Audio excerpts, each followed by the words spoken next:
Hello everyone, my name is Chris and welcome to another installment in the Motive Quick Start Guide tutorials. Today I'm going to be talking about the timeline pane. So I've got my main volume set up and all calibrated, and I encourage you to use your own volume. I'm not going to be doing any specific data manipulation, so you can follow along. I encourage you to throw down some of your own markers and see what's going on for yourself. But anyway, let's go into the timeline. You can use it with this button, or you can just go to View and then Timeline. So right now I'm in live mode, and I'll talk about live and edit mode in a second here. So in live mode, I have the option to record the type of data right here. So if I just want to record in 2D, name a new take 2D. I'm just going to be recording the 2D data. So let's hit the record button. It's going to do some recording, a couple seconds there. And here's my take right here, 2D data. So let's say I want to record in 3D. Let's name a take 3D. You can just click this button right here, start recording, and now it's going to be recording in 2D and 3D data right over here. If you want, sometimes what I find useful is setting this delay.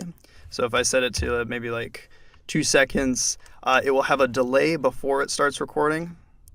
So delay, start recording. It's going to have a little timer, and then it'll start recording.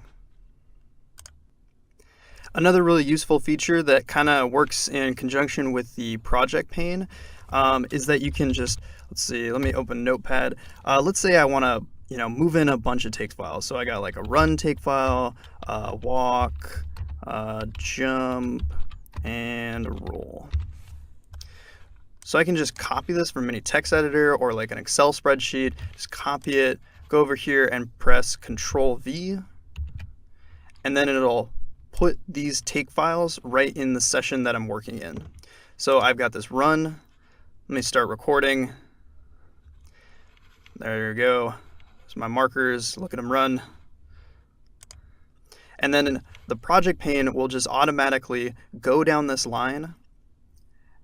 So you can just keep hitting this record button, and each time you do, it's going to record to the next take down the line. Let me turn my delay off. So there we go, we're recording our walk.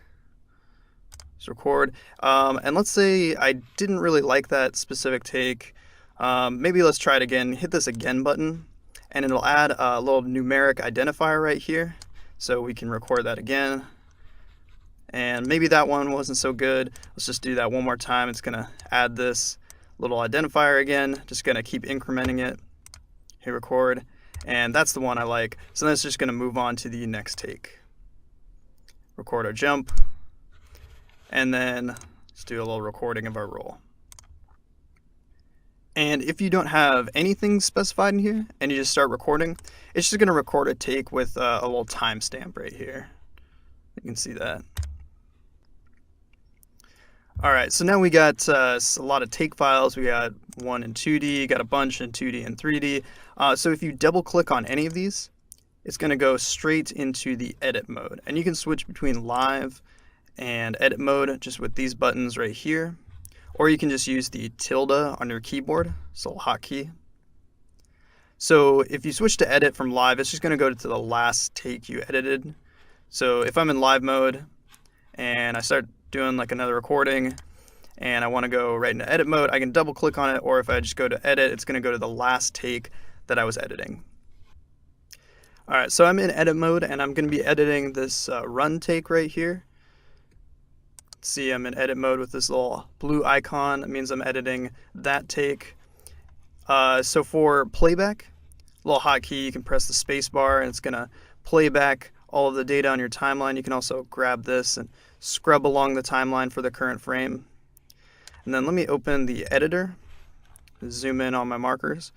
So in 2D mode, there's not going to be marker data for the graphs, but if we go into 3D mode, and then we select this, this is going to show us our marker data. Let me just select one of them, and these markers aren't moving, so the X, Y, and Z coordinates are just going to be a constant.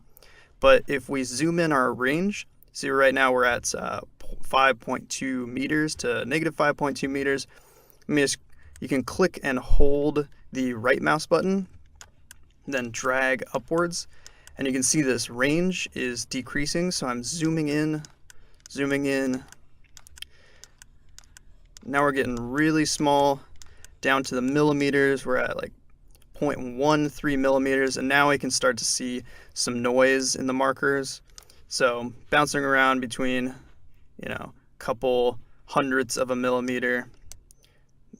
And we can see these moving around. Sometimes this data gets a little bit out of your range. And what I find helpful is this button right here, auto scale the graph, and it will just scale the graph so that all of your marker data fits in this timeline.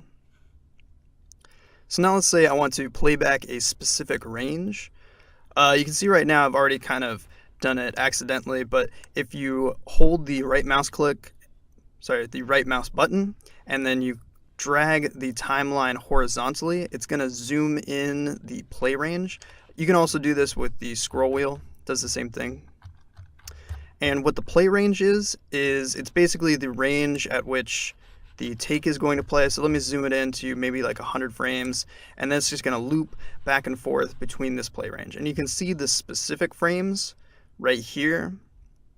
So let's say I want my ending frame to be, I don't know, something like maybe 400. So that's my ending frame. So now it's going to loop between this 236 frame and this 400 frame. So in the editor on the timeline, you can also make these selections. And this I'll get into during the editing video on 3D data. But basically, if you just click the left mouse button and then hold, you can make a selection. So I'm just clicking, holding, dragging, and then releasing my click when I've made my selection on a specific frame. And then you can move these sliders around to get a more precise selection. And this is different than the play range. This is a selection on the timeline, and the play range are these frames right here. And then one more useful thing is that if you want to shorten a take, so let's say I want this take to be, if I want this take to be between 236 and the 400th frame, and that's all I want in this take, you can go up to Edit, and then trim current take. And what this is going to do is it's going to trim the take within this play range. So we can trim the current take. And then it's going to cut the take so that now all the data I have is just between these frames. And this will be more useful when dealing with larger files. Let's say you have, a 30-minute take and you only want, 2 minutes of data. You can trim this down and then export this. And what's really good is that even though you've trimmed this data, Motive still keeps an archive of the full original take. So I have all of my frames still in this same take. All right, that's all that I have time for today. There are lots of features in this timeline pane, lots of other buttons that I can't get into in this video, but there's all kinds of documentation on the wiki.